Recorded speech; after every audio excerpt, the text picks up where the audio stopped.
Captain ব্যস্ত নাটকের শুটিংয়ে আর ফাহিম মুরসালিনরা ব্যস্ত পাড়া মহল্লায় খেপ খেলায়। এ যেন ভয়াবহ এক নাটক চলছে বাংলাদেশ ফুটবলে। এভাবে চলতে থাকলে কি হতে পারে বাংলাদেশ ফুটবলের ভবিষ্যৎ? 2030 সালে ফুটবল বিশ্বকাপে 64টি দল রাখার পরিকল্পনা এগোচ্ছে ফিফা। কেপ ভার্দে ও কুরাসায় 2026 ফুটবল বিশ্বকাপ আগমনে বাংলাদেশি ফুটবল ভক্তদের মনে আশা জেগেছিল সবকিছু ঠিকভাবে এগুলে 2030 বিশ্বকাপে অংশ নেবে বাংলাদেশও। কিন্তু ফুটবলাররা ভাবছে যেন তার উল্টোটা।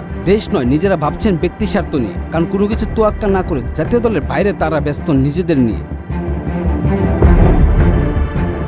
ক্যাপ্টেন জামাল ভুঁইয়া ব্যস্ত নাটকের শুটিংয়ে। তার মাঝে বিশ্বকাপ চলাকালে স্ট্যাটাস দিয়ে হয়েছিলেন বিতর্কিত।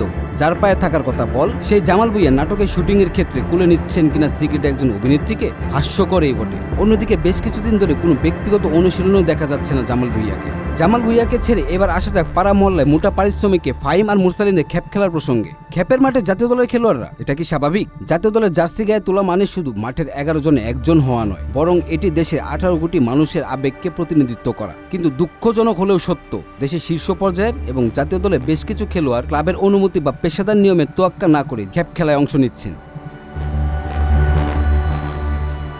সম্প্রতি টাঙ্গাইলে অনুষ্ঠিত এমনই এক অনুমোদনহীন টুর্নামেন্টে জাতীয় দলের গুরুত্বপূর্ণ কিছু সদস্য মিঠু, শেখ মুরসালিন, সুমন রাজা, ফাহিম এবং অনূর্ধ্ব 23 দলের সৌরভ দেওয়ানকে মাঠে নামতে দেখা গেছে। যখনই খেলোয়াড়দের কঠোর অনুশীলন বা বিশ্রামে থাকার কথা, তখন সামান্য কিছু বাড়তি অর্থের লোভে তারা নেমে যাচ্ছেন কাদাযুক্ত মাঠে, যেখানে ইনজুরিতে পড়ার সংখ্যাই থাকে বেশি। একজন ফুটবলারের সবচেয়ে বড় সম্পদ তার ফিটনেস।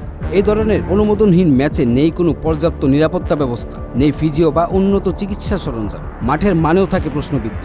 এমন পরিবেশে একটি ছোট্ট ভুল বা একটি বাজে ট্যাকল হতে পারে একজন ফুটবলার কেরিয়ার ধ্বংসের কারণ, পাশাপাশি ধ্বংসের পথে নিয়ে যেতে পারে দেশের ফুটবলকেও।